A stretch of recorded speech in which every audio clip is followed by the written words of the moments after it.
Dica número 1. Passei de rei a mendigo. Dica número 2. Minha mãe se enforcou. Dica número 3. Me casei com Jocasta. Dica número 4. Sou pai de meus irmãos.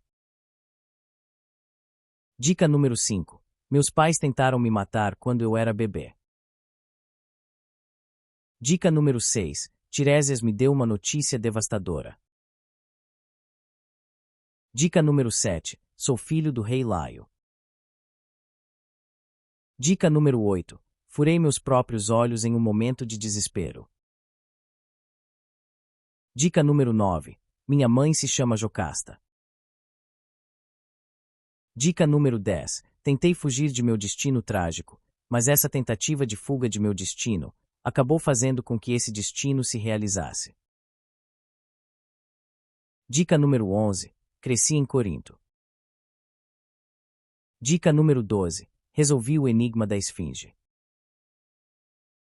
Dica número 13. Faço parte da mitologia grega.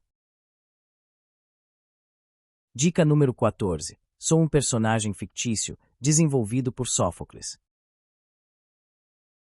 Dica número 15. O oráculo de Delfos fez uma profecia terrível a meu respeito. Dica número 16. Eu era adotado, mas não sabia disso. Dica número 17. Antígona foi minha filha mais fiel. Dica número 18. Matei meu pai sem saber que ele era meu pai. Dica número 19. Casei com a minha mãe, sem saber que ela era minha mãe. Dica número 20. Fui rei de Tebas. E aí, acertou? Parabéns para quem palpitou, Édipo Rei.